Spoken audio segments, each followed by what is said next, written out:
gentiment accepté. Bonjour Mehdi, comment vas-tu? Très bien, et toi? Merci, merci pour l'invitation. En tout cas, ça me fait plaisir de participer à ton émission pour la deuxième fois. C'est vrai que la dernière fois, on avait une fil rouge, mais quand même, on a débordé parce que les sujets, les questions étaient pertinentes et que finalement, on ne peut pas tout dire en très peu de temps. Et d'ailleurs, il y a toujours un adage que j'aime beaucoup, que toutes les vérités ne sont pas bonnes à dire, mais je vais faire une abstraction chez toi. Donc, je peux dire avec un politiquement correct, plein de réponses, donc je serai Ah bah, de naturel. toute façon, tu sais où tu as mis les pieds, hein, je crois. Ici, le politiquement correct n'a pas vraiment sa place. Voilà, naturel. D'ailleurs, c'est amusant ce que tu dis. Ça va faire une transition parfaite. C'est vrai que dans GM Web3, on a une liberté éditoriale, liberté de ton, une liberté d'invitation à laquelle je tiens énormément. Et ça, c'est dû à deux choses. C'est dû au fait que GM Web3, pour moi, c'est un hobby. C'est pas mon métier. Ça veut dire que si demain, je sais pas moi, ça s'arrête ou les gens sont pas contents ou on se fait bannir, bah, c'est pas très grave. Alors évidemment, ça sera embêtant, mais ce que je veux dire, c'est que c'est pas mon travail. Ça, c'est le premier point. Le deuxième point, c'est qu'on a un partenaire qui s'appelle Alira, qui n'influe absolument pas du tout dans la ligne éditoriale. Et pour nous, c'est très important. C'est pour ça qu'on a refusé nombreux sponsors qui voulaient voilà, qu'on parle un peu plus de ça, un peu moins de ça, et ça, je n'y tiens pas. Donc voilà, donc non, pas de politiquement correct ici. Tu dis ce que tu penses, ce que tu as envie, évidemment. Et puis évidemment, je te challengerai un petit peu pour qu'on essaye d'en obtenir le plus possible. Alors Mehdi, pour celles et ceux qui ne te connaissent pas, est-ce que très rapidement, voilà, en moins d'une minute, tu peux te présenter pour poser un peu les bases de nos discussions qui vont arriver juste après? Merci beaucoup. En fait, moi, je suis assez ravi que les gens me perçoivent comme un financier alors que je suis de formation ingénieur. Je suis ingénieur informaticien, donc c'est ma première formation dans les systèmes et réseaux. Et j'ai travaillé comme un ingénieur, c'est-à-dire dans le système et conseil, dans tout ce qui concerne système et réseaux pendant plusieurs années, avant de me rendre compte que finalement, la proposition de valeur du marché, c'est la double compétence. J'en ai déjà parlé, mais je vais le faire rapidement. C'est-à-dire que lorsque j'étais à une conférence d'un ami chez M. Jobard à la Sorbonne. C'est juste une conférence que j'ai assistée, elle a changé ma vie parce que ce monsieur, ce grand monsieur, qui maintenant n'est plus là, en tout cas, je salue sa contribution à l'Université de la Sorbonne, il a dit, si tu n'es pas pluridisciplinaire, tu ne pourrais pas coexister, ne comprendre toutes les choses qui t'entourent. Donc moi, fraîchement diplômé, j'ai dit, mince, moi je pensais que j'avais mon diplôme d'ingénieur, avoir une carrière d'ingénieur toute ma vie. Le monsieur me dit qu'il faut absolument qu'on se forme en plus. Donc ce qui m'a permis de voir une formation de gestion, bac plus 5, bien sûr, et en plus je l'ai amplifié par système d'information et aussi une formation financière, banque et finance, un master 2 que j'ai eu. Alors, Mehdi, rapide, parce qu'on n'a pas beaucoup de temps, tu te doutes bien, mais peut-être plus concrètement pour dire à ceux qui nous écoutent. Exactement ce que je suis Ouais, ingénieur, mathématicien, consultant, formateur. ok. Donc ça, c'est. D'ailleurs, je crois que toi, tu es dans une autre école, qui c'est BBS, pour qui tu fais des formations, c'est bien ça? Ben écoute, l'autre école, comme tu le dis, ont eu la joie de solliciter mes services, mais je ne suis pas marié à une école. Donc l'école qui Non, mais alors, figure-toi que j'ai aucune difficulté à cela. D'ailleurs, on a reçu Bilal dans l'émission il y a quelques semaines de cela et on a parlé de son école. Et moi, je prône la concurrence, la diversité et c'est important. Et donc, voilà, il n'y a pas de souci. Et j'ai vu que tu faisais des formations à des banques, à des institutions financières, etc. c'est super important. Donc moi, je suis libre, agnostique des écoles. J'ai travaillé chez Alira. Je suis assez content de la période auquel on a beaucoup travaillé, mais j'étais exclusif à cette école. Et après, j'ai bien compris qu'être exclusif, elle a des avantages et des inconvénients. Maintenant, je ne suis pas exclusif.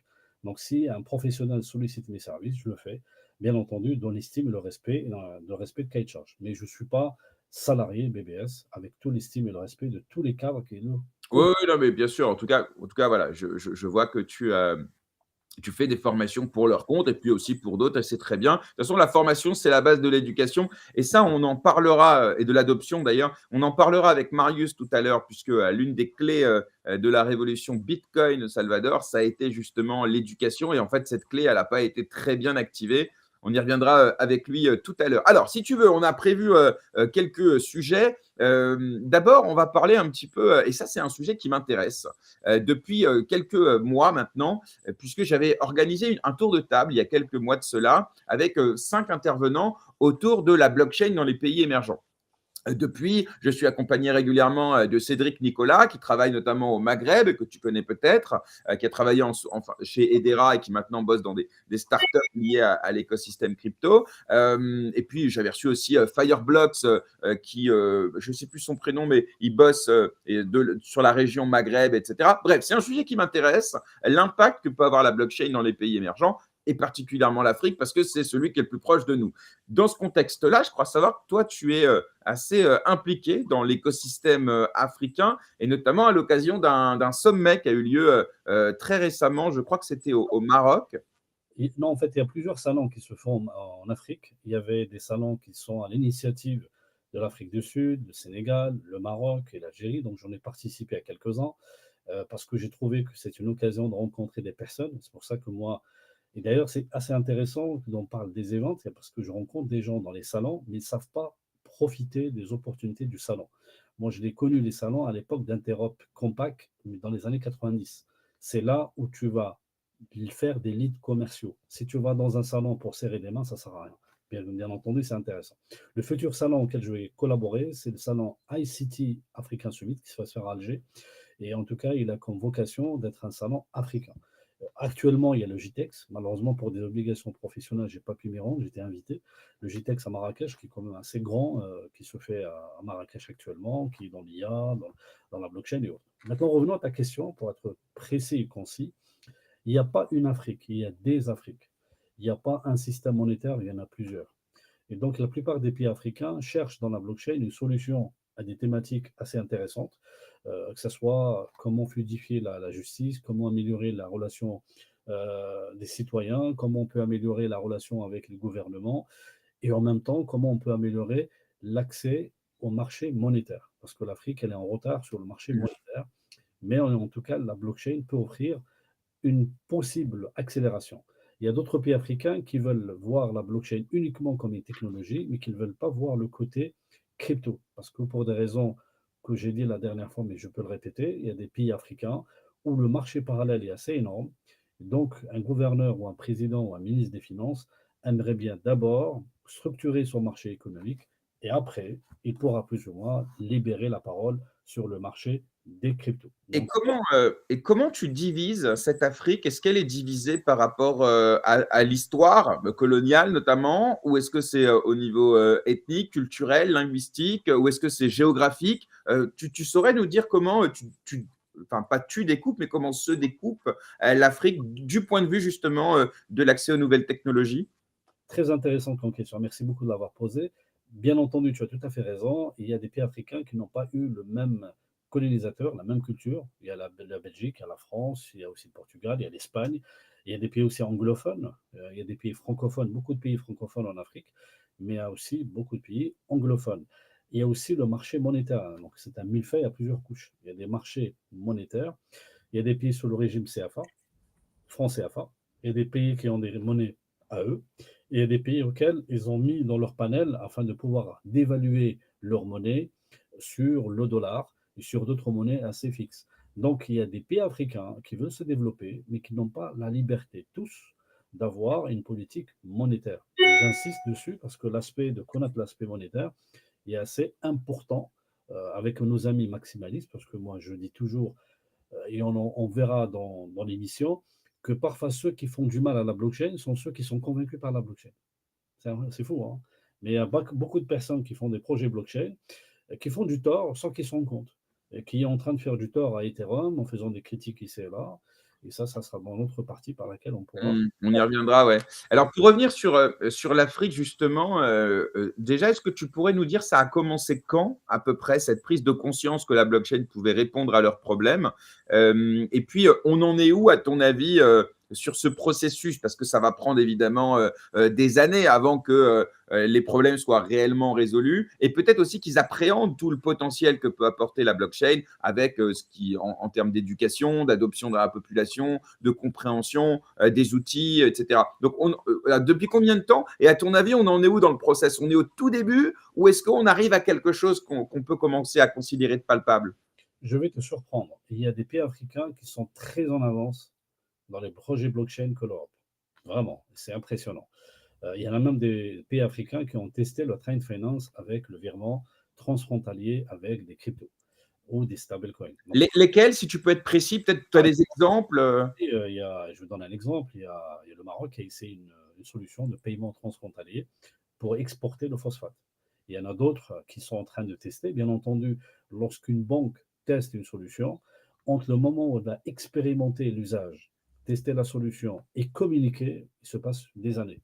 Et c'est pour cela qu'il y a des gens qui lisent sur les médias crypto, ah oui, la banque de Singapour, elle a tokenisé. Ah oui, mais ils oublient que le process, il dure des années. Et parfois même, moi, j'ai suivi des projets de blockchain de Singapour des années 2023 2024. Après, j'étais surpris de voir que des Européens ont été surpris de voir sur les médias européens, oui, la banque a tokenisé tel actif. Oui, mais tu étais en train de dormir. Il y a 2 ans qu'il est en train de tester la chose. Donc, l'Afrique a un problème de gouvernance, un problème qui est dans la démocratie.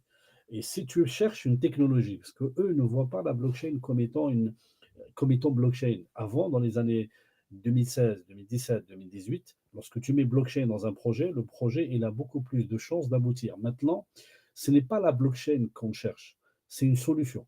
Si tu cherches une solution de cadastre, il n'y a aucune technologie au monde qui permet de résoudre ce problème.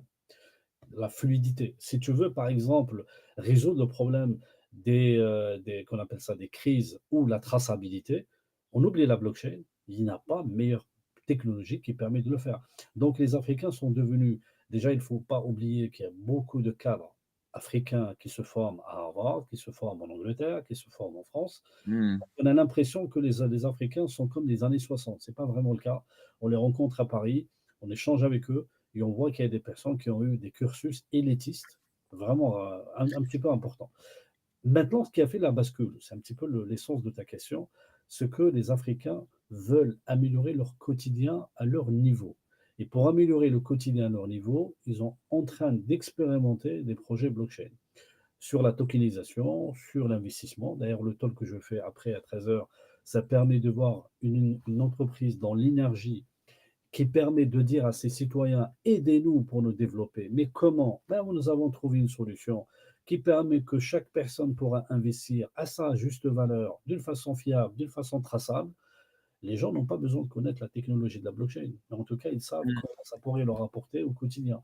C'est ça qui est intéressant. Donc, on en parlera sur tout ce qui concerne le count abstraction qui est en train de se faire des émules avec Ethereum. C'est un peu la même chose en Afrique. Ça sera normalement d'actualité avec la prochaine mise à jour Pectra qui est Exactement. prévue, je crois, le 7 mai ou un truc comme ça. Exactement. Moi, ça me fait poser plein de questions, Mehdi. La première, c'est d'où vient la révolution? Est-ce qu'elle vient d'en haut? Est-ce qu'elle vient d'en bas?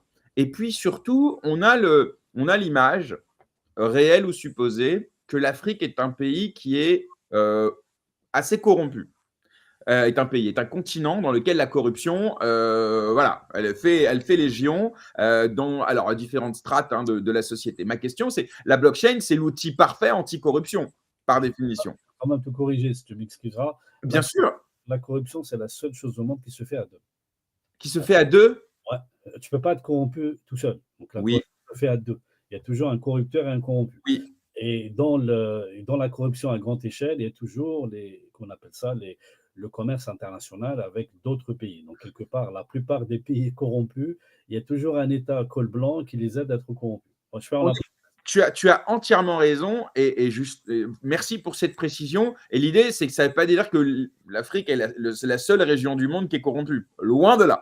En tout cas, on a ce sentiment-là. Qu'il y a plein de décisions qui se font en contrepartie. La blockchain, par définition, puisqu'il y a de la transparence et on ne peut pas revenir en arrière, enfin, tu connais les principes de la blockchain, c'est un peu l'arme anti-corruption. Ma question, c'est si la révolution vient d'en haut, est-ce qu'il n'y a pas des réticences? Parce que ce n'est pas forcément dans l'intérêt des dirigeants.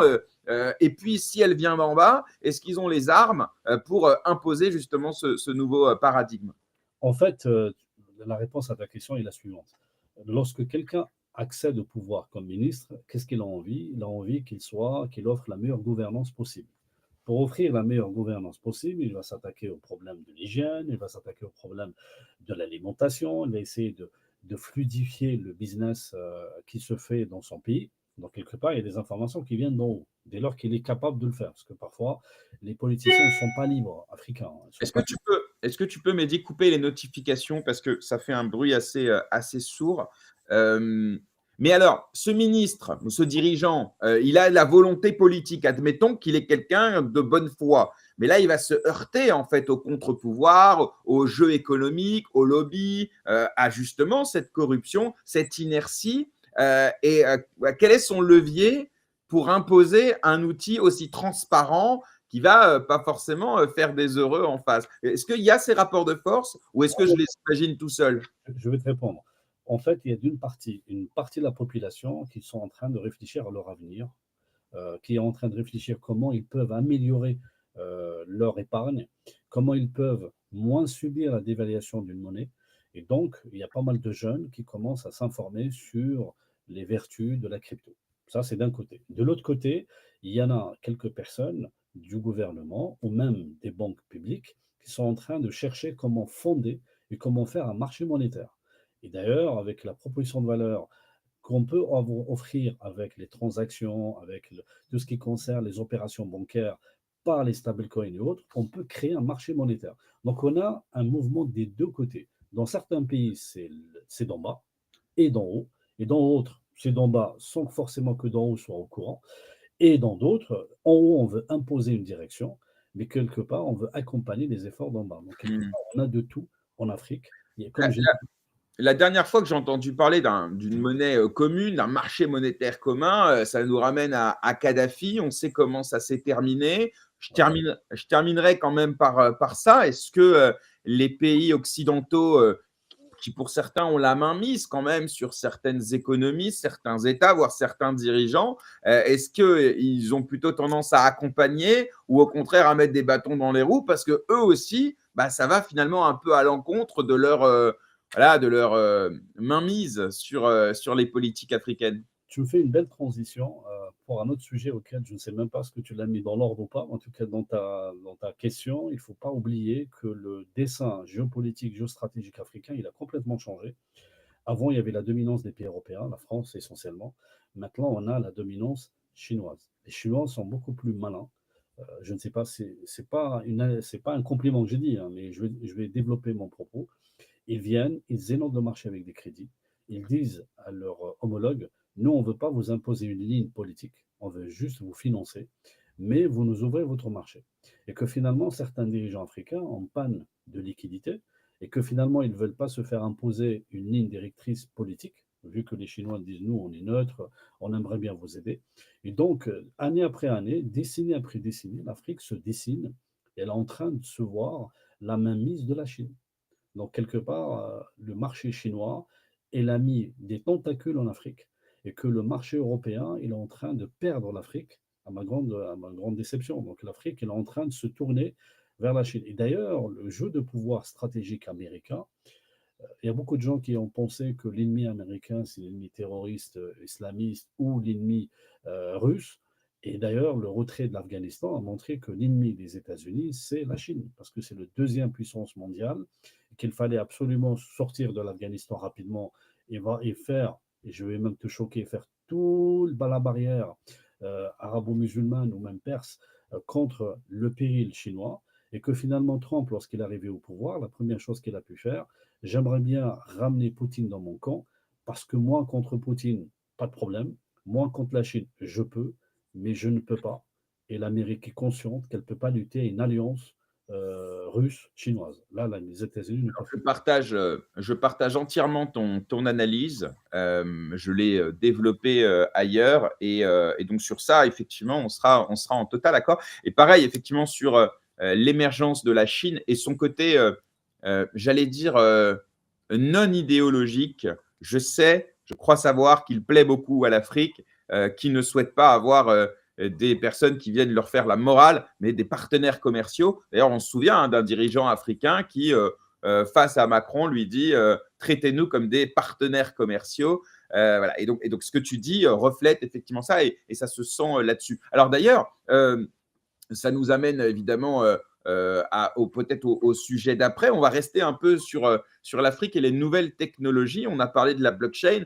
on peut pas parler de l'intelligence artificielle, qui est un peu la deuxième un peu révolution à laquelle on assiste. D'ailleurs, c'est assez amusant, je dis ça pour celles et ceux qui nous écoutent, en général, les révolutions, on va dire industrielles, technologiques, elles sont assez espacées. Tu vois.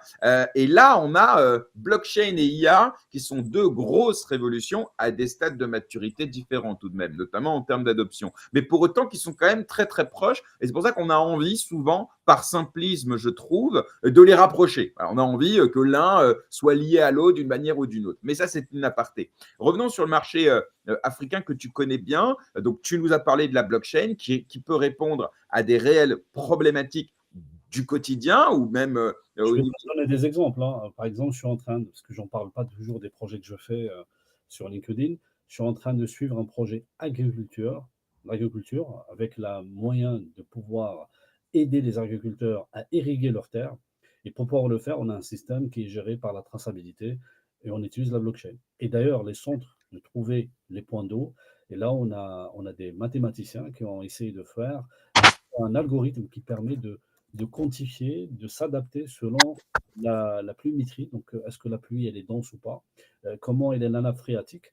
Et parfois, on est même étonné, et même parfois, je suis toujours surpris de voir ce temps d'intelligence, de débrouille sur ces projets-là. Donc, il y a pas mal de projets dans l'agriculture, des projets Alors justement, ce que tu dis est intéressant parce qu'on dit que l'intelligence, c'est la capacité à s'adapter et même Trump a dit récemment la plus grande capacité d'intelligence, c'est celle de prédire le futur. Alors, en parlant de système prédictif, ça nous amène évidemment à l'IA, puisque le principe de l'IA, c'est d'agréger des données et de pouvoir en sortir une analyse, une prédiction, une présentation, etc.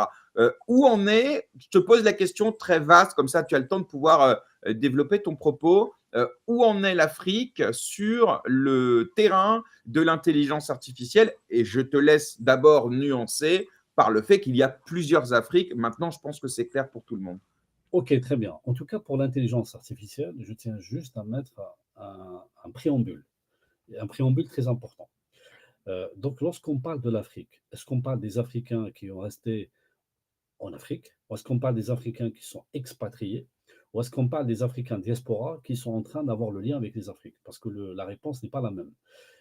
Autre sujet, c'est que lorsqu'on parle d'intelligence artificielle, n'oublions pas qu'il y avait deux visions et que finalement la vision de réseau neurone, qui a été amplifiée par le concours de la photo de 2012 de Fei Fei et qui a permis de donner raison aux travaux de réseau neurone, il y a beaucoup de mathématiciens africains qui travaillent en Europe, qui travaillent pour des entreprises américaines, mais qui sont de référence africaine. Moi, par exemple, avec le dernier salon auquel j'ai participé, African Startup Conference, au mois de décembre sur Alger, moi j'en ai vu beaucoup d'Africains impliqués directement et indirectement dans des gros projets de l'intelligence artificielle mondiale.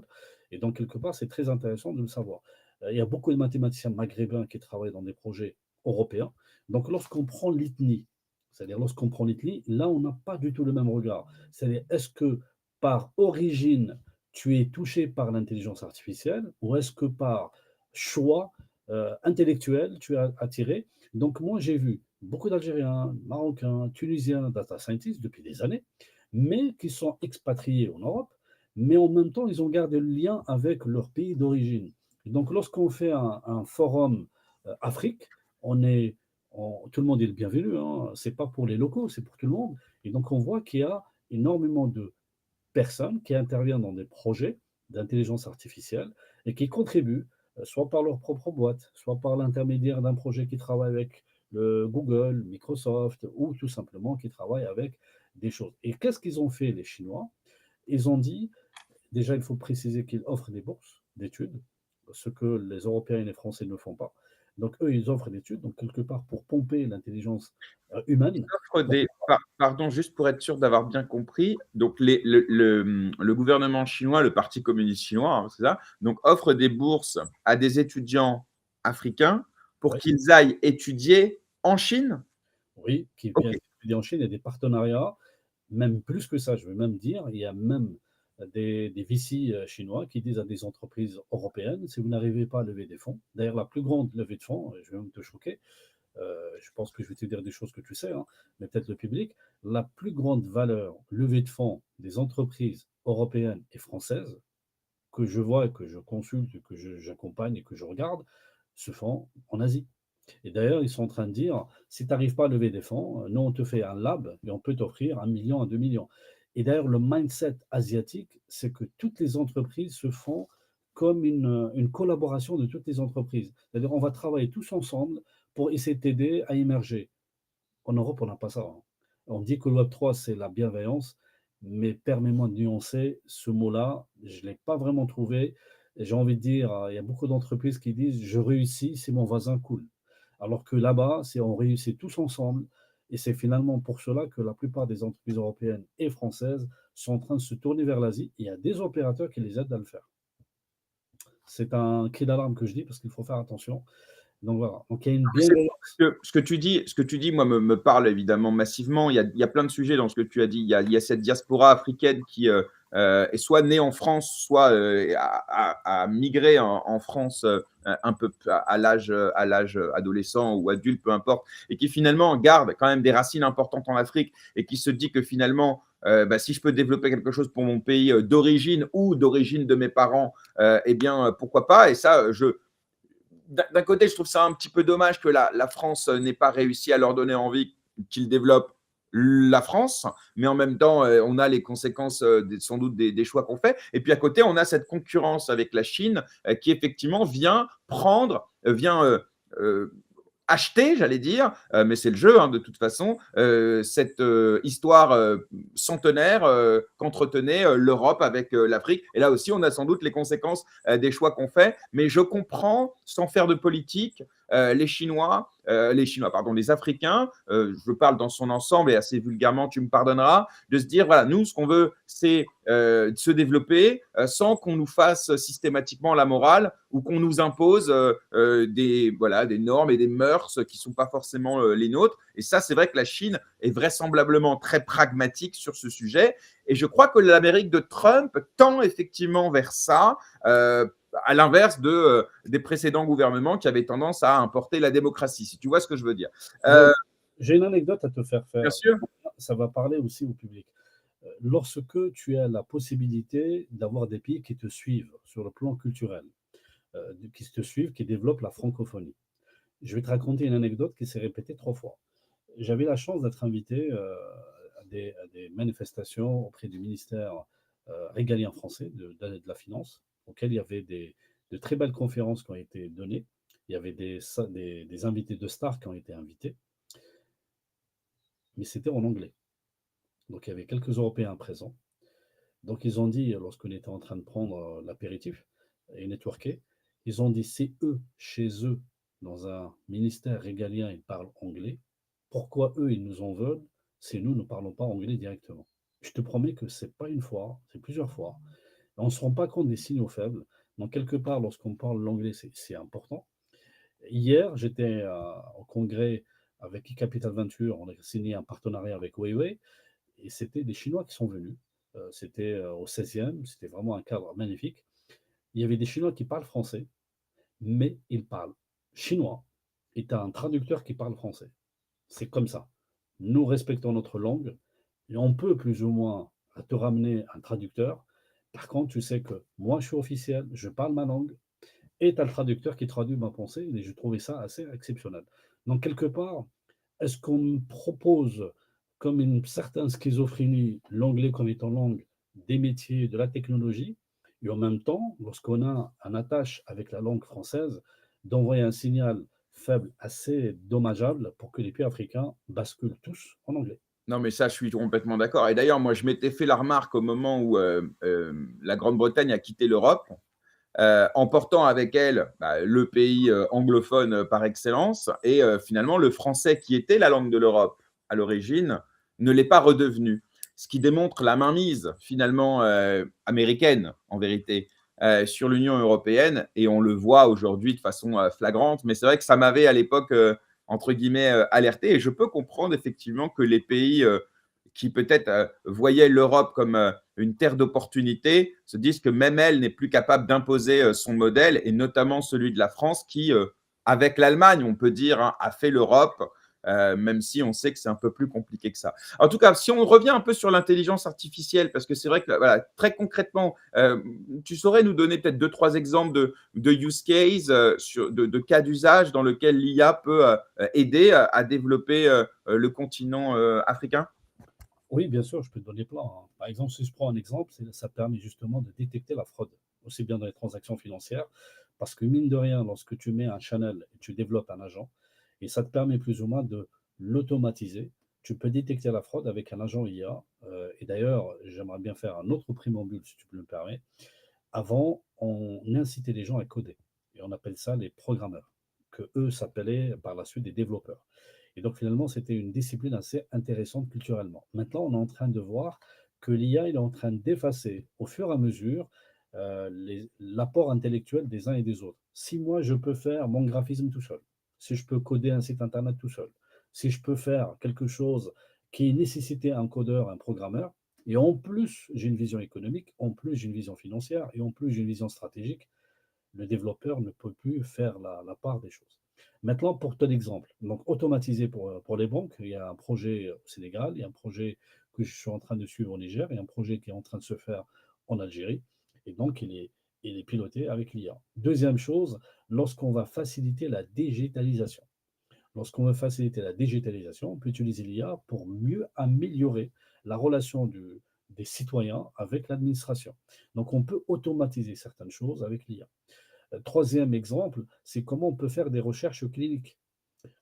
Il faut, lorsqu'on pense à la recherche clinique, il y a tout le monde qui se tourne soit vers les États-Unis, soit vers l'Europe, soit vers la Chine. Mais en Afrique, il y a quand même quelques laboratoires qui sont en train de rattraper leur retard et que finalement l'IA vont les aider à mieux modéliser la molécule et pouvoir le faire. Et d'ailleurs, dans le forum ICT, il y a quand même pas mal de panels qui vont faire aussi bien sur la médecine, la télémédecine et aussi sur la recherche pharmaceutique. Et il y a des modèles IA qui permettent de le faire. Donc là, c'est des choses concrètes auxquelles l'IA va les aider afin de pouvoir gagner du temps de retard et mobiliser des gens qui ont de l'intelligence, qui ont des expériences, bien entendu, à pouvoir avancer dans ce sens. OK. Non, effectivement, c'est vrai que c'est hyper intéressant et d'ailleurs, l'IA, ils l'apprennent, où?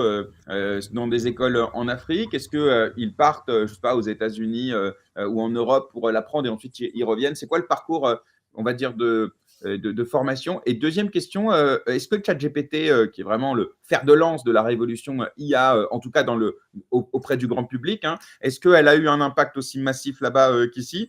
Et puis troisième question, et après tu auras le temps de répondre à tout. Est-ce que Mistral, le chat, qui est un peu l'IA à la française, est-ce qu'elle a eu un impact en Afrique, notamment en Afrique francophone, ou est-ce que ou non?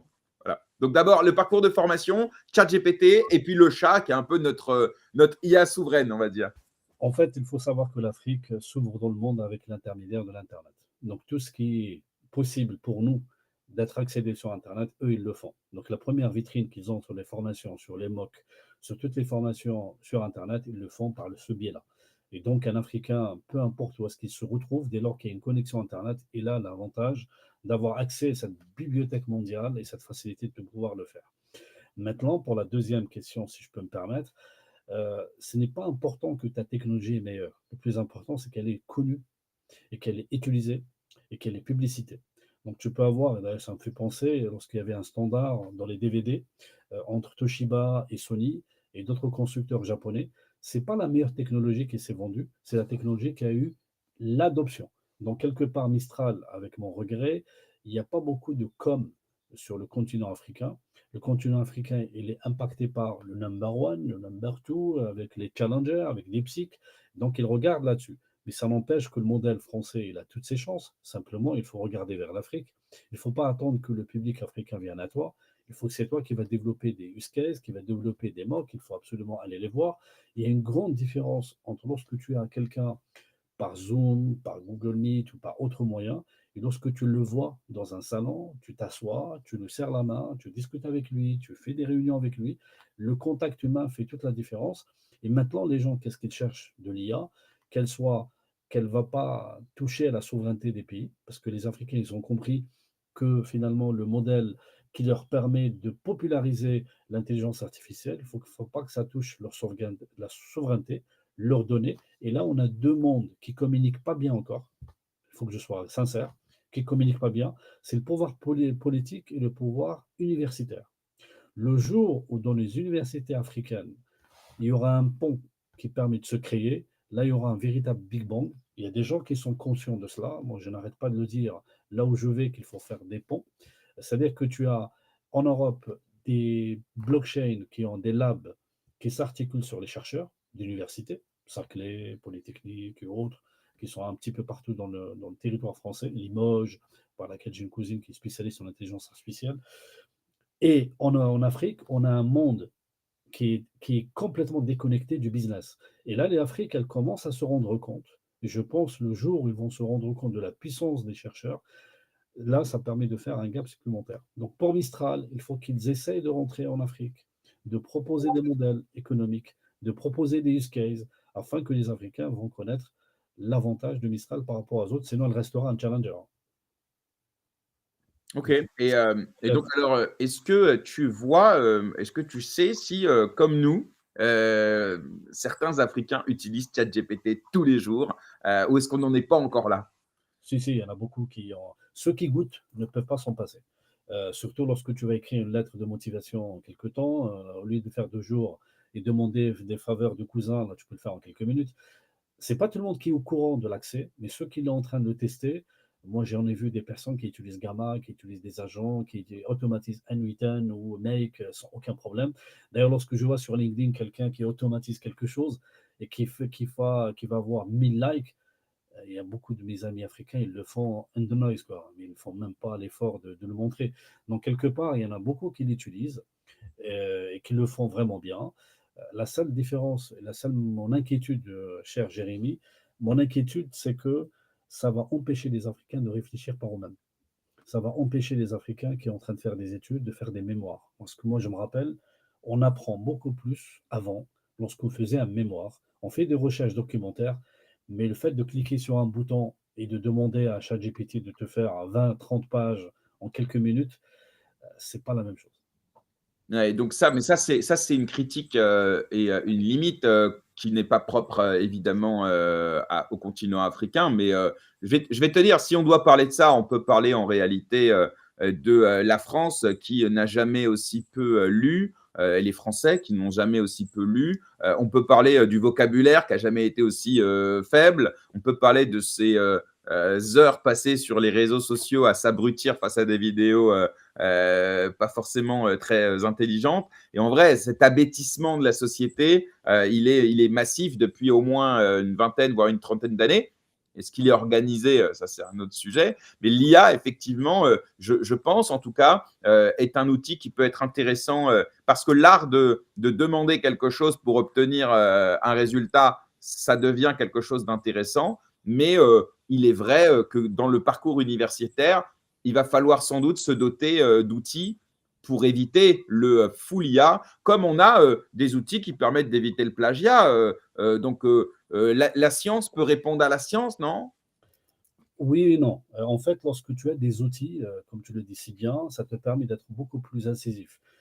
En fait, il faut un degré d'intelligence sur la façon de réfléchir. Moi, ce que moi j'aime lire, et parmi les livres qui m'ont touché, c'est comment tu réfléchis à ta façon de penser. C'est-à-dire comment je peux situer ma pensée afin de pouvoir utiliser des outils. Maintenant, si tu n'utilises pas un outil, d'ailleurs, lorsque tu m'as parlé de productivité, cher Jérémy, tu es embauché dans une entreprise, peu importe dans le monde.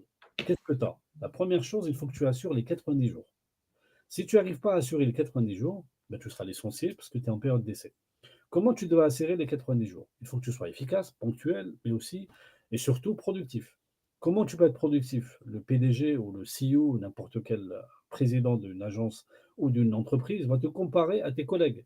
Si tes collègues sont boostés à l'IA et toi tu ne l'es pas, et ben forcément, si toi tu demandes à ton collaborateur un audit, il va te le faire en 2 jours, et un autre, il va te le faire 1 heure, à répétition, tu ne vas pas dire que celui qui utilise 1 heure, il fait l'IA, pas l'IA, dès lors que c'est propre, il essaye d'éviter toutes les hallucinations d'intelligence artificielle générative. Et l'autre, il fait à la main, il recherche, il fait la lecture. Donc, quelque part, elle est complètement, comment on Ouais. appelle, Il n'est pas priorisé. Mais ça, c'est un autre, pardon, hein, c'est un autre sujet. C'est-à-dire que là, on n'est plus dans la formation et là, on est vraiment dans le monde de l'entreprise. Je te fais le lien. Donc, quelqu'un qui prend l'habitude de faire les recherches documentaires, regarde le papier de Bitcoin, cher Jérémy. Le document de white paper de Bitcoin, je le dis toujours à ceux que j'essaie de former, parce que moi-même j'étais formé, et la première chose auquel la personne qui m'a formé, il m'a dit, Mehdi, regarde et lis les annexes. Et je dis, ah ouais, parce que lorsque tu lis les annexes de n'importe quel livre, tu apprends des choses. Et donc, quelqu'un qui ne lit pas, qui ne synthétise pas, qui essaie toujours d'être un peu plus feignant, et donc ça permet justement de toucher à sa productivité. Maintenant, si tu as cette habitude académique et tu as cette faculté d'analyse et d'analyser les sources, et que tu vas essayer juste de gagner du temps en utilisant l'étude de l'IA, là, tu vas devenir exceptionnel.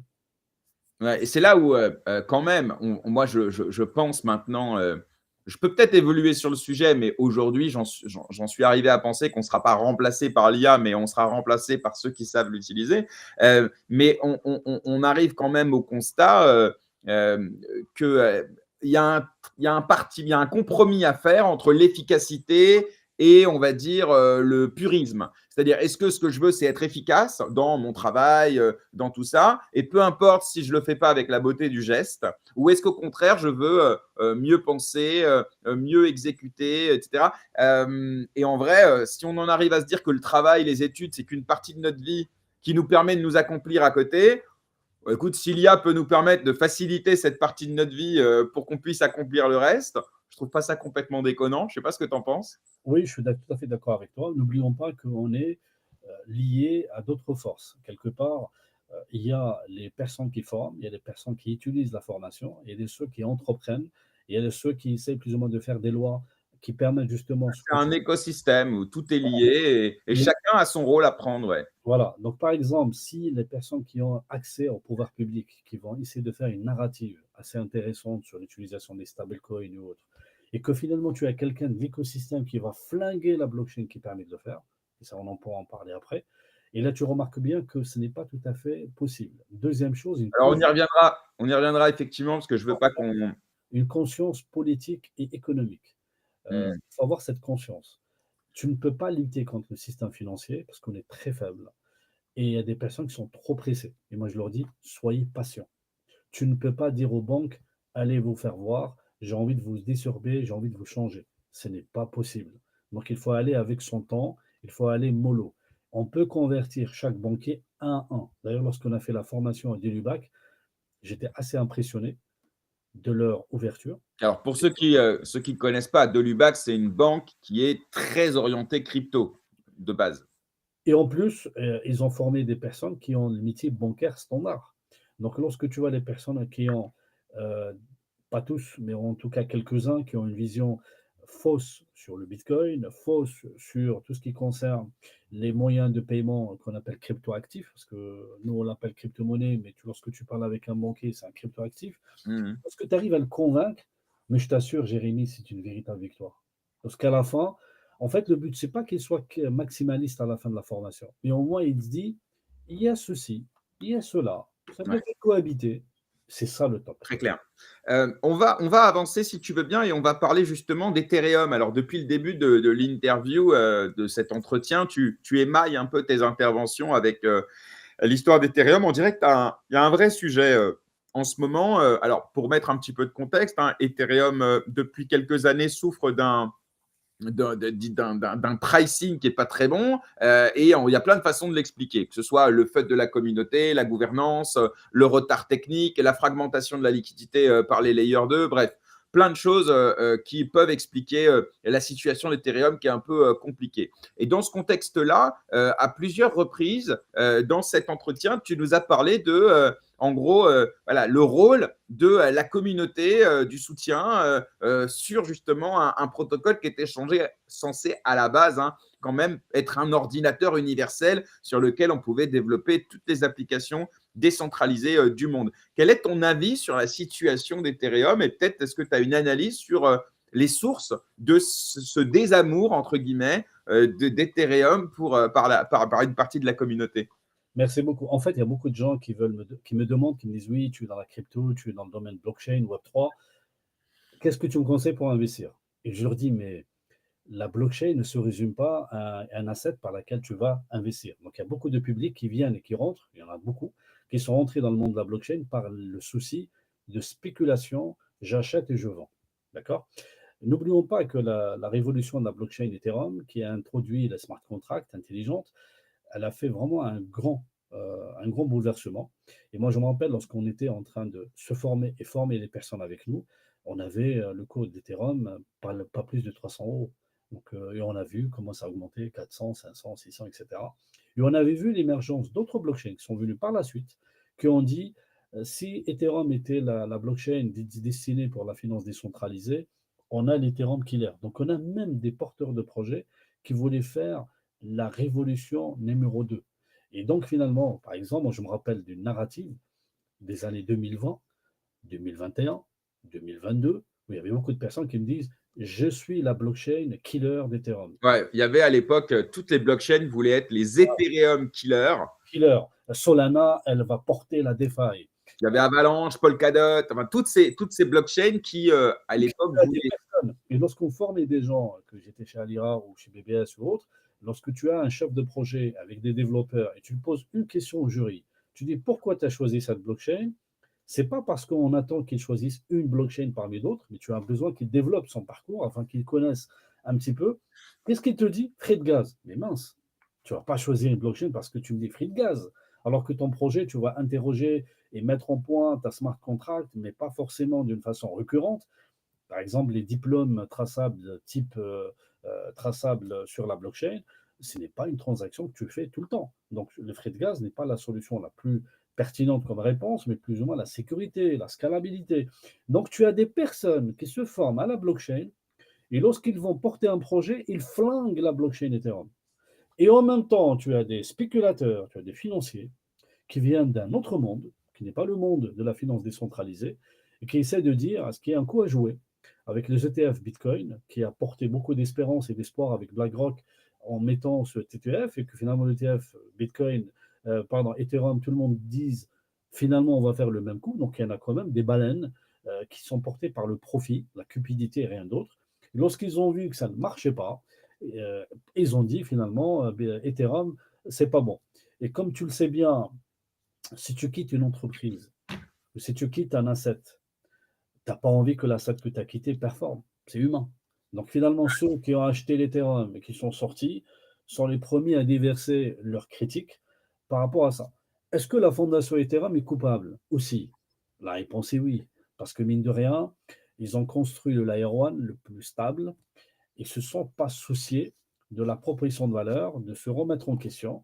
Et tous ceux qui sont venus au Layer 2, qui permettent justement de dire on va désengorger le trafic afin de pouvoir mettre des projets, sont eux qui n'ont pas été aussi souples, d'être un peu plus collectifs.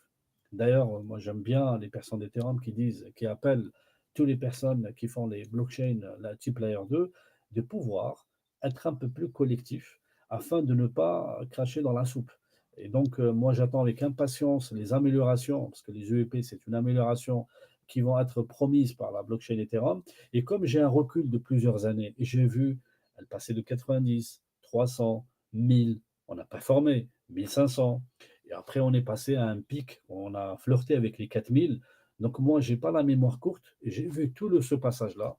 Et donc, ce n'est pas parce qu'elle est à 1450, j'ai vu le cours aujourd'hui, que je vais dire, voilà, on va jeter Ethereum dans le bain. Donc, moi, je pense que c'est une technologie qui est apportée par beaucoup de développeurs.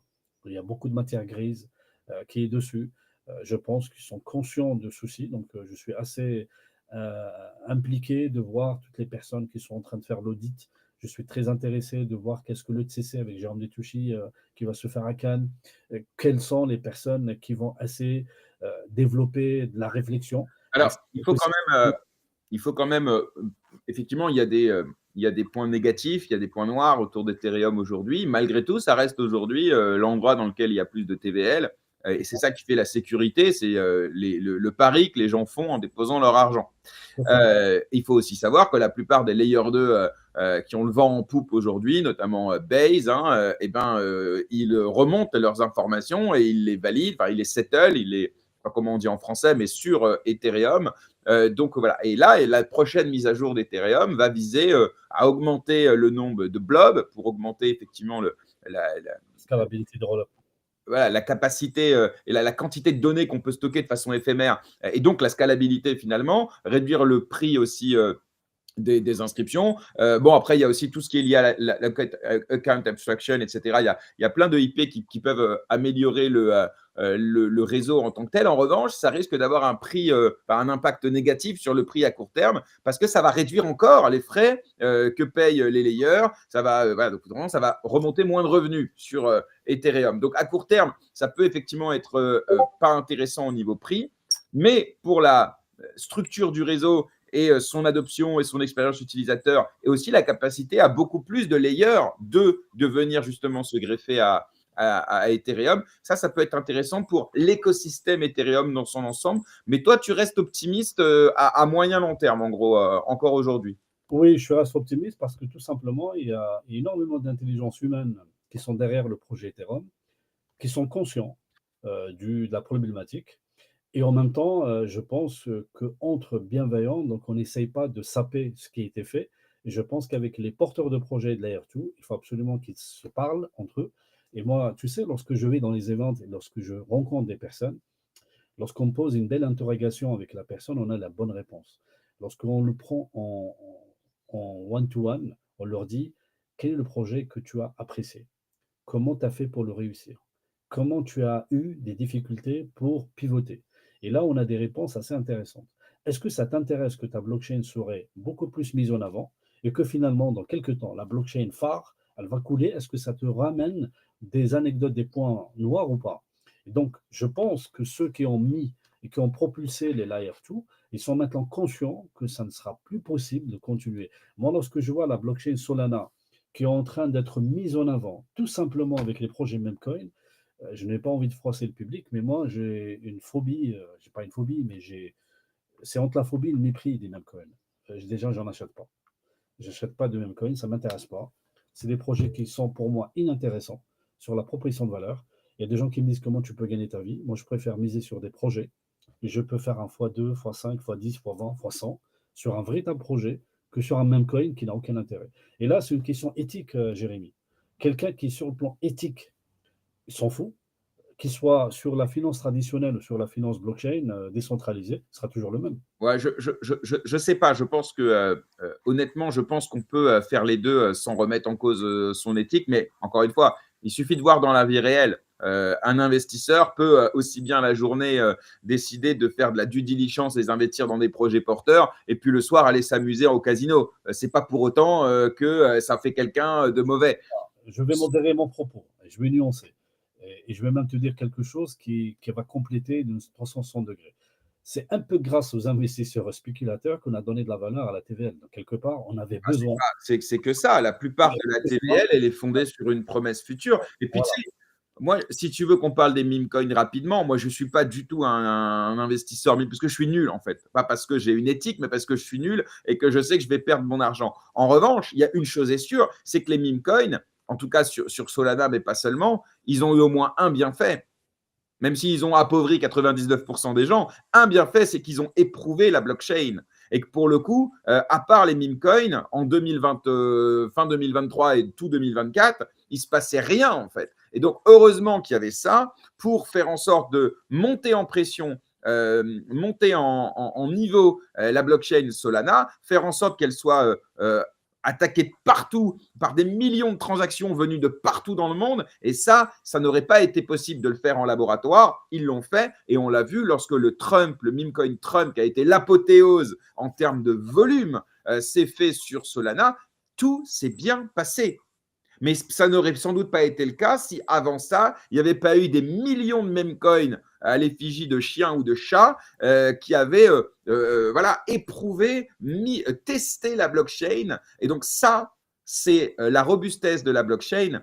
Ça, c'est une expérience qui a profité à Solana aujourd'hui et pour toute sa vie en vérité. Alors voilà, je te parle vraiment d'un point de vue technique, quoi, hein. Je vais en plus rajouter ce que tu viens de dire. Lorsque tu prends une personne et tu lui dis, voilà, prends une petite somme d'argent que tu risques de perdre, c'est pas grave. Essaie de mettre les mains dans le cambouis, ouvre-toi des wallets, essaie de voir, achète ici, stack là, revends ici, essaie de te former, essaie de voir comment tu peux améliorer ton expérience. Mais qu'il est prévenu dès le départ que la somme qu'il peut gagner ou perdre au final, ça ne va pas changer sa vie. Parce que n'oublions pas le malheur des ICO de 2017 qui a donné par la suite toute la réglementation qu'on a vue, la réglementation dure, c'est parce qu'il y a des investisseurs qui se sont fait duper. Parce qu'il y avait des petits épargnants qui ont crié mal et qui ont parti voir les États respectifs en faisant des actions en justice. Et c'est là que les États, ils ont dit, oh là là, qu'est-ce qui se passe? On va essayer de s'en préoccuper. Donc lorsque tu prends quelqu'un, tu dis, voilà, apprends, forme, mais il faut que tu comprennes, ne mets pas dans ton wallet ce que tu n'es pas capable de perdre.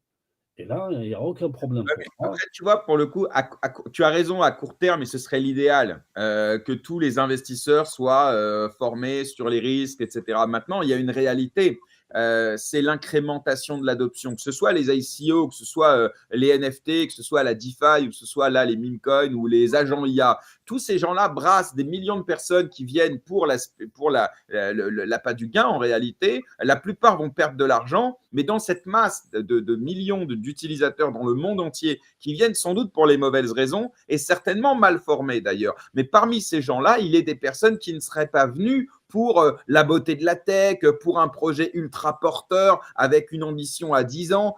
Et donc, ces gens-là, même s'ils ont payé pour apprendre, eh bien, ils ont découvert c'est quoi un wallet, ils ont découvert par la curiosité et les réseaux sociaux d'autres cas d'usage de la blockchain pour laquelle ils étaient venus pour acheter un petit chien qui allait leur faire x 10 000. Et en fait, cette externalité, on va dire, positive, in fine, moi, je la trouve salutaire. Et sur le constat de la réglementation liée aux ICO, certes, il y a eu sans doute le principe de protéger le citoyen des escroqueries.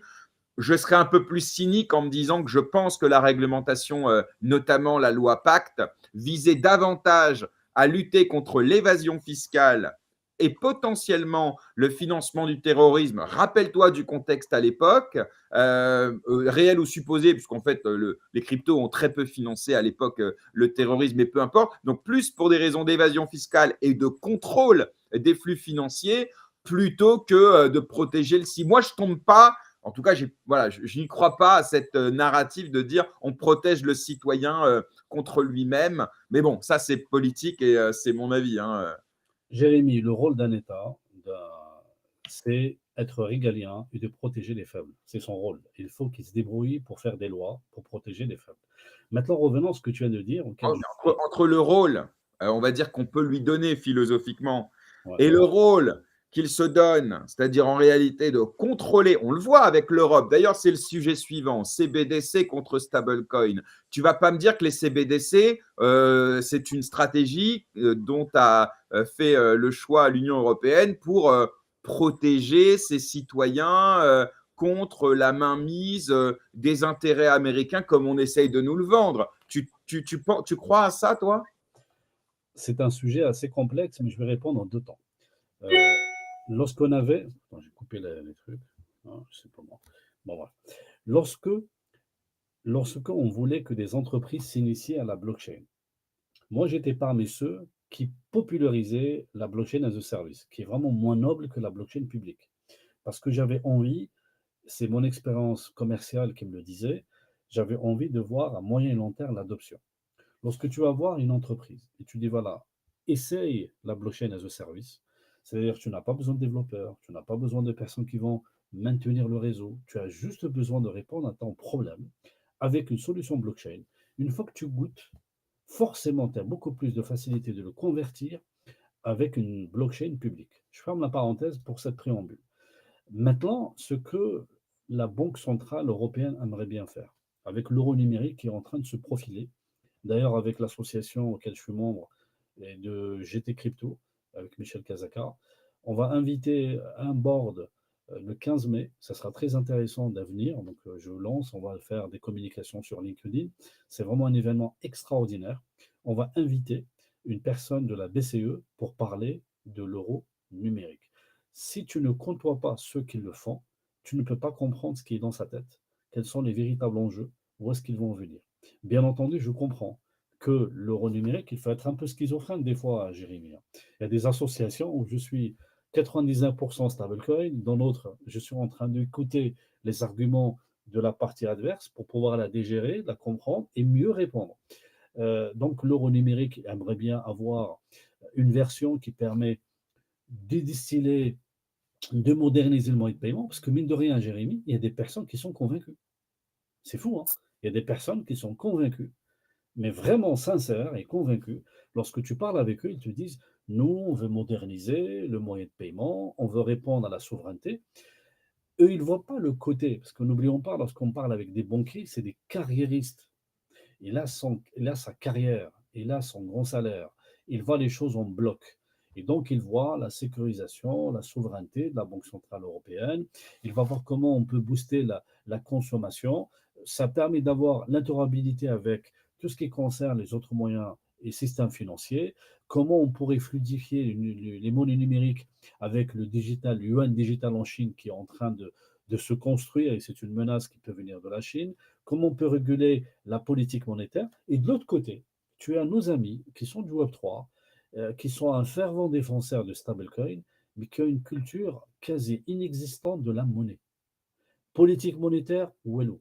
Lorsque tu parles avec lui, budget, il n'est pas au courant. Lorsque tu parles avec lui, tous les enjeux géostratégiques, il est complètement déconnecté. Et donc, lorsque tu mènes au débat, le premier, il est au courant des faits et l'autre, il se fait complètement atomiser. En même temps, il faut savoir que les banques du détail jouent un rôle. Moi, je suis d'accord avec toi et d'accord avec les craintes, d'ailleurs, je l'ai dit à différents endroits, que me proposer un euro numérique qui permet de fliquer ce que je vends, ce que les gens ne comprennent pas, ce que les banques savent beaucoup plus sur toi et moi que ce que tu penses. Ils savent qu'est-ce que tu as acheté, qu'est-ce que tu as dépensé, le montant, où, etc. Donc, quelque part, lorsqu'on parle de données, de la confidentialité, oui, mais c'est Oui, mais déjà. alors ça, c'est le cœur du sujet. Et effectivement, je pense que c'est une discussion qui est passionnante. Est-ce qu'on préfère faire confiance au marché, à des entreprises privées, avec les avantages que ça a. Les avantages, puisque la concurrence, bah, c'est préserver sa réputation, c'est respecter, disons, les règlements contre lesquels on peut te mettre des amendes. Une entreprise privée, elle est quand même plus contrôlée. Elle n'a pas intérêt à faire ce qu'elle veut, même si beaucoup, évidemment, se laissent aller à certaines dérives. Mais on a l'impression que la loi du marché, avec une régulation au-dessus, est quand même plus à même d'y confier sa confiance, plutôt que les États, ou pire, les superstructures non élues, typiquement Commission européenne et tutti quanti, où eux, en vérité, il n'y a personne au-dessus pour potentiellement les condamner, on le voit. À côté de ça, il y a aussi pas de concurrence. Donc, il n'y a pas le truc de dire, ouais, il faut quand même que j'ai des bonnes pratiques ou que je fasse les choses bien parce que sinon, je vais perdre des parts de marché. Donc, tu n'as pas d'intérêt économique, tu n'as pas d'intérêt, on va dire, réglementaire. Et c'est pour ça que moi, personnellement, j'ai tendance à plutôt privilégier une stratégie fondée sur les stablecoins avec des acteurs privés encadrés par une réglementation, pas de souci, c'est ce que veut faire les USA, plutôt qu'un euro numérique dans lequel, en plus du contrôle, en plus effectivement de ce problème aussi dont on parlera tout à l'heure, l'euro numérique, c'est une infrastructure parallèle à l'euro. Il y en a deux, attention, il y en a deux. Il y a l'euro digital de gros et l'euro digital et l'euro digital du détail. Il y en a deux. Et là, j'ai envie juste de faire une petite remarque. Mais d'abord, si tu peux, avant qu'on aille là-dessus, parce que c'est intéressant cet élément, mais d'abord, et j'aimerais avoir ton avis là-dessus, est-ce que tu préfères faire confiance, je simplifie mon propos pour te redonner la parole, faire confiance à un État ou à un groupement d'États ou plutôt à une entreprise privée, parce que c'était ça le fond du sujet. Je vais te renvoyer quelques années en arrière, pas trop longtemps. Par exemple, ce qui s'est passé avec le Covid. Imagine qu'on avait un marché basé sur le marché monétaire et pas sur les États. Quel aurait été l'avenir des entreprises? Quel aurait été le prix garanti par l'État? Quel aurait été l'avenir des entrepreneurs face au Covid? Sachant que l'État il a mis un point avec la Banque centrale européenne, plus ou moins l'achat des obligations d'entreprise, l'achat illimité de certaines choses qu'on n'aurait pas pu le faire. Donc quelque part, on a un travers, c'est vrai, mais à des situations ça nous sauve. Ça a sauvé beaucoup de personnes. S'il y avait pendant le Covid un système monétaire géré par une plateforme privée, le marché, ça aurait été une catastrophe pour beaucoup de personnes. Donc, on est en train de chercher le meilleur des deux mondes. C'est vrai. On est en train de chercher. Il y a des discussions de très haut niveau. C'est pour cela que moi je dis à mes chers collègues, vous ne pouvez pas maîtriser une discipline. Si vous ne pouvez pas le faire, il faut que vous écoutez des personnes pluridisciplinaires ou écoutez plusieurs spécialistes de différents niveaux. Et ce que tu dis, pardon Mehdi, mais c'est contredit quand même par énormément d'entrepreneurs qui ont justement voulu, parlons des masques à l'époque, on peut parler des vaccins sur lesquels ça a été corruption sur corruption, mais parlons juste des masques. Si on avait laissé… Sur ça, Non, non, mais parce que tu dis que… de financement, je ne parle pas des masques. C'est une catastrophe. Les vaccins, oui, il faut faire le troisième, le quatrième. Moi, j'en ai fait. Non, mais je ne rentre même pas dans le côté politique sanitaire. Moi, je parle vraiment de la partie business. Le fait d'avoir voulu réglementer les masques pour qu'ils rentrent et tout. Moi, j'ai fait une interview il n'y a pas longtemps avec un gars qui avait trouvé des masques qui correspondaient aux normes européennes, etc., et qui faisait fabriquer à Madagascar. Il pouvait faire venir des millions de masques. Et en fait, il s'est pris un millefeuille administratif insupportable. D'accord. Et donc, c'est pour ça que l'État, pour certains sujets, voilà, je veux dire, laisse faire parfois les acteurs privés. Et en ce qui concerne la monnaie, alors je ne dis pas que la monnaie doit être l'apanage des acteurs privés, mais d'ailleurs, ce n'est pas le cas. Les stablecoins, finalement, ce n'est pas de la monnaie. Soyons très clairs, c'est un instrument financier dont le sous-jacent est effectivement des actifs. Ce ne sont pas forcément d'ailleurs monétaires. Mais donc, c'est pour ça que je n'arrive pas à voir l'analogie avec le Covid. Le Covid, lorsqu'il s'agit de financer les personnes de perte de capital, je ne parle pas de la gestion. Tu parles du quoi qu'il en coûte, là? Voilà, je ne parle pas. Oui, mais ça n'a pas de rapport avec l'euro numérique et les stablecoins. Ou alors, je passe à côté. Non, je vais te dire pourquoi. J'étais parlé de la gestion du Covid avec l'aspect monétaire. Je ne parle pas de la gestion des masques qui était une catastrophe. Je ne parle pas de la crise sanitaire. Ils nous ont vendu. Non, mais j'ai compris. Tu parles du soutien à l'économie, les chèques qu'on a filés à n'importe qui pour qu'ils ne travaillent pas, les entreprises qu'on a sauvées alors qu'elles devaient mourir dans tous les cas. Ok. La Banque centrale crée de la monnaie. Ils créent de la monnaie et que finalement, ils octroient des banques. Ils octroient des crédits. N'oublions pas que lorsque tu sollicites un crédit, techniquement, comment ça se passe? On va créer de la monnaie à partir de rien. On va t'octroyer ce crédit. Une fois que tu le rembourses, on burn, on brûle ce que tu as remboursé. J'étais simplement dans un autre mécanisme, ça aurait été compliqué de faire face. C'est tout. C'est-à-dire que c'est vrai, le tableau il est noir. J'ai juste dit ça lorsqu'on parle. Non, mais j'entends. Je dis juste que si on n'avait pas créé cette quantité magistrale de monnaie, en fait, je crois que la question, elle n'est pas là. De mon point de vue, si on savait qu'on n'avait pas cette arme d'impression monétaire complètement décorrélée de tout fondement économique, en gros, on parle d'argent de dette, si on n'avait pas, on savait qu'on n'avait pas ce levier, je pense, et c'est de l'Uchronie, je pense que les États auraient justement géré leurs finances différemment. Tant et si bien qu'à l'arrivée d'une crise comme celle du Covid, les États auraient été mieux préparés. Alors certainement qu'il y aurait eu plus de casse, parce que tu ne peux pas tout anticiper, surtout pas une crise de cette ampleur. Mais en réalité, je pense que de base, les États auraient été sans doute plus bénéficiaires et donc auraient pu sans doute mieux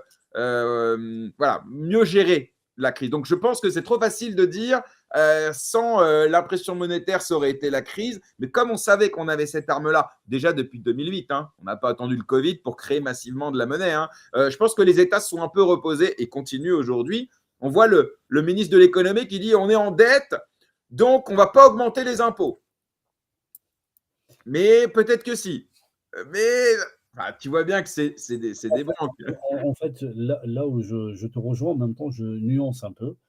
Éviter l'État, c'est accepter le fait qu'il y a absence d'ordre. Éduquer l'État à d'autres opportunités, à d'autres moyens d'innovation, c'est là notre défi, cher Jérémy. Non, mais il ne s'agit pas de… Vraiment, ne me fais pas dire ce que je n'ai pas dit bien. Non, mais l'État, pour moi, a un rôle crucial. Tu parlais de régalien. Voilà. Bon, pardon, mais là, on est en dehors du régalien. Maintenant, on va parler pourquoi Trump a interdit le dollar numérique. Ça, c'est alors, voilà, très bien. Alors, si tu veux, il nous reste 18 minutes. En tout cas, pour l'instant, Mehdi, je te le dis. Mais c'est parfait. Mais je regardais l'heure. On est au top au niveau du timing et on va maintenant passer sur la dernière partie de l'émission et on aura un petit peu plus de temps pour le faire. Et on va parler effectivement de Trump. D'abord, peut-être son élection, le changement systémique au niveau international, commercial et tout ça. Et après, on tendra vers les dernières actualités, notamment autour des droits de douane, etc. Mais d'abord, je te laisse sur la partie stablecoin, le choix américain qui fera la transition. Je te laisse faire. Oui, mais tu ne m'as pas laissé répondre juste pendant 30 secondes. Donc, Ok. je l'ai dit tout à l'heure, il y a l'euro de digital de gros qui s'intéresse à l'interbancaire, aux institutions banques et institutions financières. Et elle a comme avantage, et c'est vraiment la feuille de route, elle a comme avantage réduire les risques systémiques, des mécanismes de règlement plus sûrs, améliorer l'efficacité de transactions, mais comme tu l'as bien souligné, comme beaucoup peuvent le souligner, comme inconvénient, accès limité aux institutions financières. D'ailleurs, c'est la question qu'on est en train de poser aux émissaires de la Banque centrale.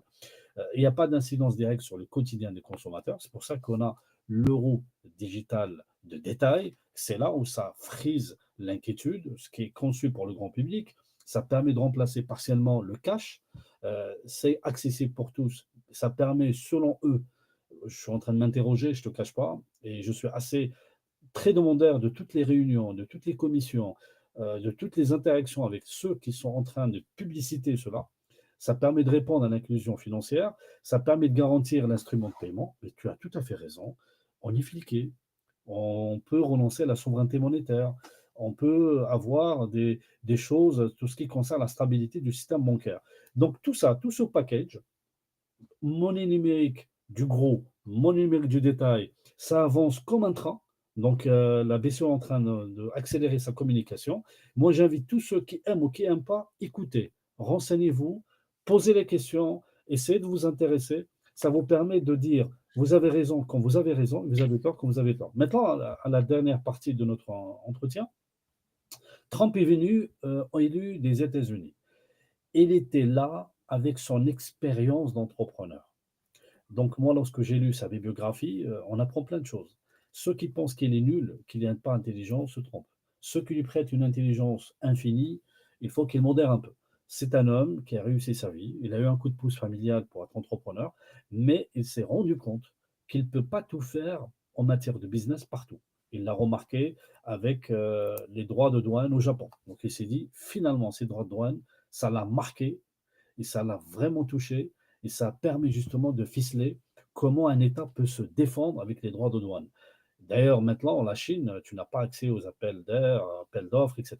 Donc, il s'est dit, je vais revenir, je prends ma revanche personnelle, j'essaie d'éviter tous les procès auxquels on m'a intenté, et je vais essayer d'avoir un nouveau ordre monétaire.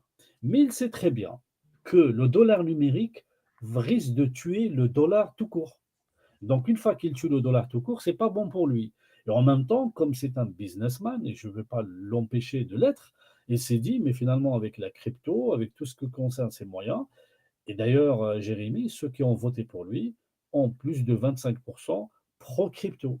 Lorsque toi, tu veux être président de la République, Jérémy, dans un pays, et tu vois que ceux qui votent pour toi aiment la chasse, est-ce que c'est intelligent pour toi de dire j'aime pas les chasseurs et j'aime pas la chasse? Non. Donc il faut que tu rassembles le plus grand nombre de personnes. Donc il s'est dit avec des audits qui ont été faits aux États-Unis que les Américains apprécient la liberté monétaire avec les cryptos, et apprécient le Bitcoin. Donc il s'est dit je vais avoir un discours rassembleur qui me permet de gagner de l'argent, mais attention, je n'ai pas envie de tuer la pouleuse d'or qui est le dollar et l'impression du dollar. Donc il a dit au dollar numérique, non. Trump n'est pas un empereur, il va être là encore 3 ans, en 4 ans, et après c'est fini. Est-ce qu'on aura un autre président qui va avoir la même doctrine? Ça va se voir avec tout ce qui concerne ce qu'il est en train de faire. Il s'est cru plus puissant qu'avant, il s'est rendu compte que finalement il y a des pays qui lui ont envoyé l'ascenseur, comme la Chine, et là il est en train de revenir en arrière avec le plus grand délai d'initié au monde, c'est fou. Sur son réseau, il a dit il est le temps d'acheter, et quelques heures plus tard, il a dit finalement, il y a une Alors, clause pendant 90 jours, c'est quand il y a même. plein, il y a plein de choses, il y a plein de choses dans ce que tu as dit qui sont intéressantes. D'abord, je te rejoins sur le fait que Donald Trump, ceux qui prétendent qu'il est fou, qu'il est stupide, etc., se trompent.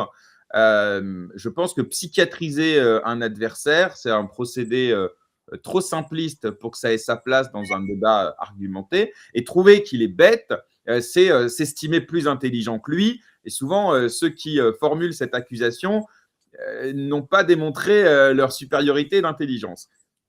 Concernant la guerre commerciale, premièrement, elle n'est pas surprenante, dans le sens où, dans son programme, c'était très clair qu'il allait utiliser le levier des droits de douane pour remettre, entre guillemets, la balance commerciale, peut-être pas à l'équilibre, mais en tout cas la remettre à flot. Et puis j'ajoute, j'ai une vidéo qui tourne sur les réseaux en 1988 chez Oprah Winfrey, déjà à l'époque où il n'avait pas d'ambition présidentielle affichée ou quoi que ce soit, hein, eh bien, il disait effectivement que les États-Unis s'étaient mis entre les mains de leurs clients, entre guillemets, internationaux, avec voilà, un mondialisme et un libre-échangisme sans limite, si bien qu'on ouvre nos marchés américains, mais par contre, les autres ne nous les ouvrent pas. Donc, ce n'est pas nouveau chez lui. Ça, c'est le premier point. C'est pour ça que j'ai parlé d'expérience japonaise malheureuse pour lui avec les droits de douane. Il a compris que c'est une arme puissante, il l'a gardée dans son esprit et que finalement, il veut la généraliser. Concernant la Chine, moi je pense que deux choses. Le côté, il est revenu en arrière, il a reculé, il s'est rendu compte et tout ça. Il faut être pragmatique. C'est un deal maker, c'est quelqu'un qui décide de on a un petit bruit, qui décide de créer de la sidération avec des annonces très fortes. Il ne faut pas oublier un truc. Trump, sa priorité au départ, c'était Mexique et Canada. Hein. Sa priorité, c'est de relocaliser toutes ces entreprises qui sont parties produire dans des pays limitrophes pour ensuite venir vendre sur le marché américain. Et ça, il l'a fait avec génie. Ensuite, il s'est dit, tiens, je vais faire pareil avec l'Europe, qui mène une guerre commerciale terrible, et je vais faire la même chose. Mais son ennemi, et ça on l'a dit en début d'émission, c'est la Chine. Tu as raison, c'est le concurrent principal sur la chaîne internationale. Et d'ailleurs, il a monté les droits de douane jusqu'à, je crois, 125%. Ensuite, il est revenu sur certains produits, les smartphones, les tablettes, etc.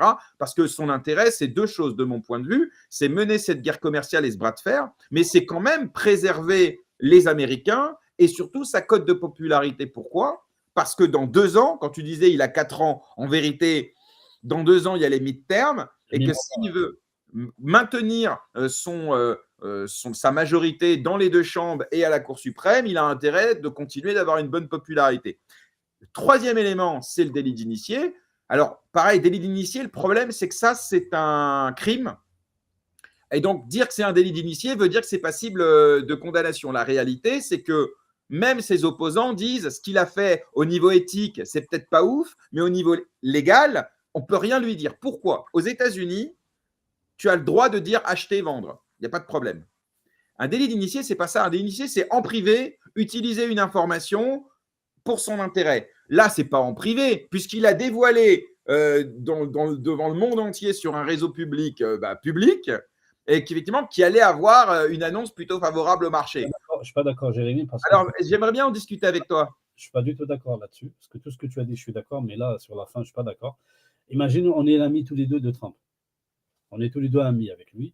Et il nous dit, écoutez, à 15h, je vais baisser les droits de douane. Moi, qu'est-ce que je fais, et toi ? Si on est on achète. On demande à notre entourage d'acheter des actions de Texon, d'acheter des actions d'Apple. C'est rien, on n'achète pas la drogue, on achète des actions. On achète, on essaie d'avoir le maximum de crédit. D'accord, mais là, ça n'a rien à voir. Non, mais c'est ça ce qu'il a dit.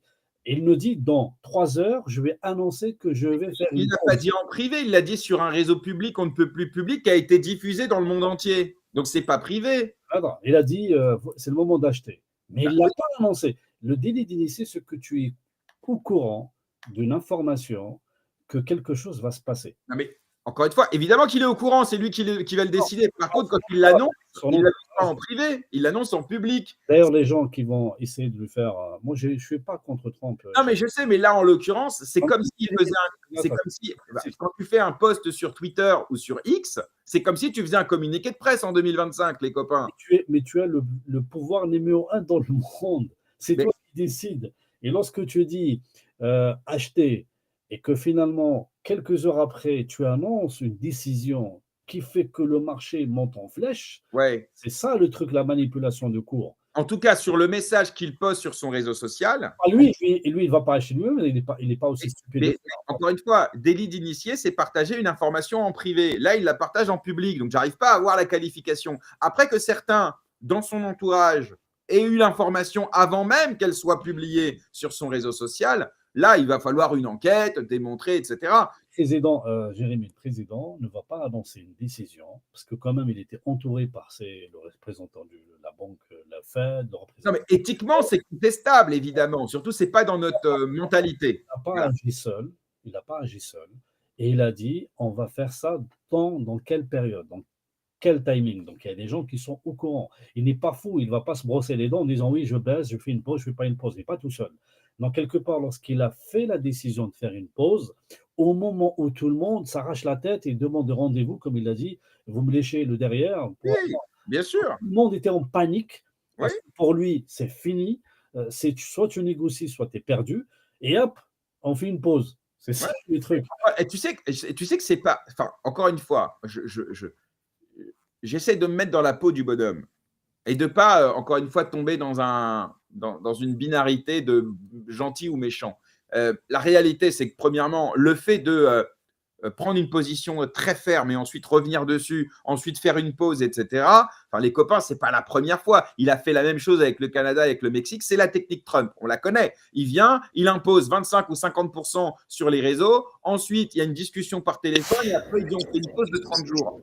C'est sa technique. Et d'ailleurs, elle fonctionne puisque pour l'instant, sauf avec la Chine qui maintient pour l'instant les ripostes, mais avec tous les autres pays, là j'ai vu 135 pays ont pris attache avec lui pour négocier de gré à gré des accords commerciaux parce que la sidération était telle que ces pays, le marché américain est trop important pour eux. Donc d'un point de vue américain, pour le citoyen américain, c'est ultra porteur ça.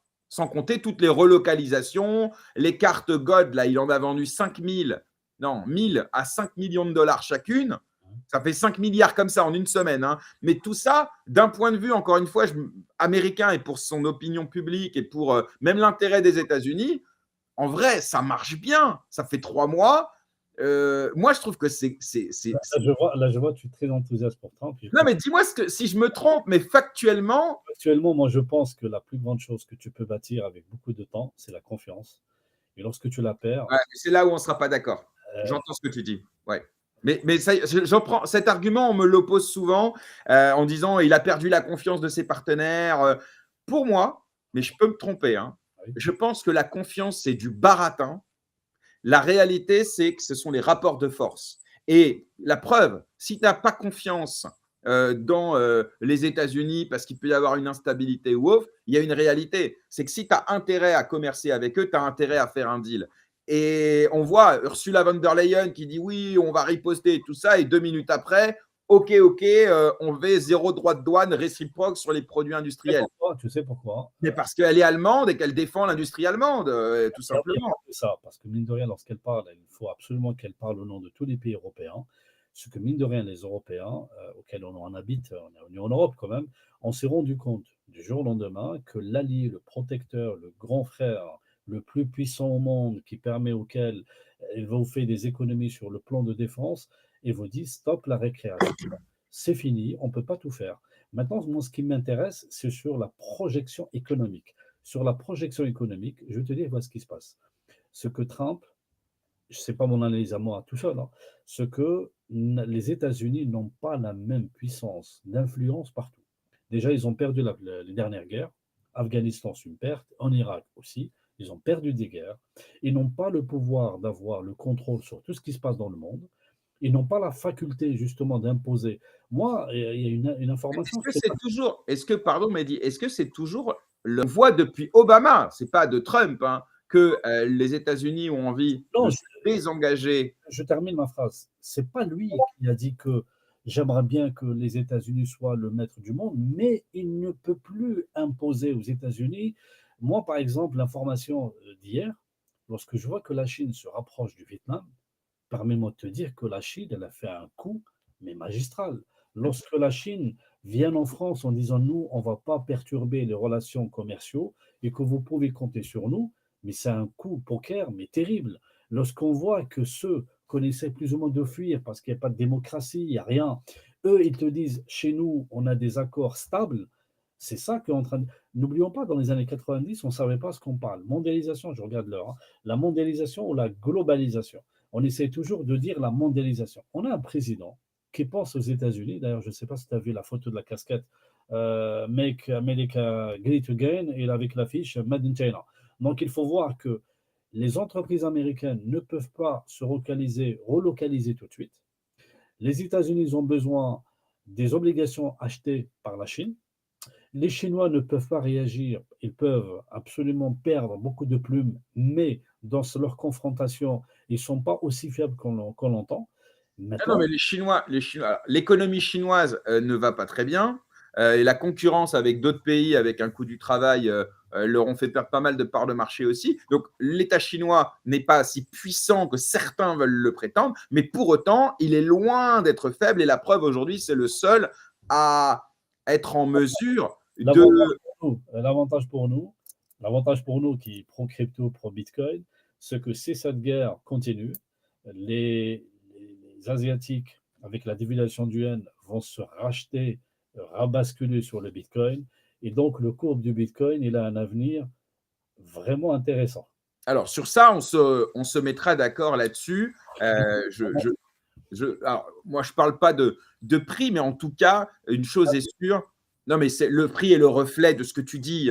Simplement, moi, je me garde de dire que ça va monter ou baisser. Mais une chose est sûre, c'est que je suis d'accord avec toi que si Bitcoin parvient enfin euh, réellement à prendre sa place de réserve de valeur, qui n'était d'ailleurs pas sa place à l'origine, hein, mais bon, il prend la place qu'on lui donne, hein, je pense effectivement qu'il peut rivaliser avec l'or, qui d'ailleurs ne cesse de taper ses ATH depuis des mois, quoi. Et pour le mot de la fin, avant que je libère, mon cher Jérémy, je te remercie beaucoup pour cette tribune et cette voix. C'est très intéressant. Les sujets ne sont pas simples. Et d'autant plus par intelligence collaborative, il ne faut pas toujours avoir un avis, il faut toujours le contredire avec des avis des uns et des autres et surtout le faire évoluer. Le dernier mot pour l'Ethereum, moi, je reste encore confiant à l'intelligence collaborative et j'invite ceux de la communauté blockchain, si vous avez envie de faire builder des projets sur le Layer 2, il faut absolument que vous n'ayez pas une narrative anti-Ethereum, il faut que vous ayez une narrative collaborative d'un écosystème parce qu'à terme, si on tire sur l'ambulance, ça ne sera pas bon pour tout le monde.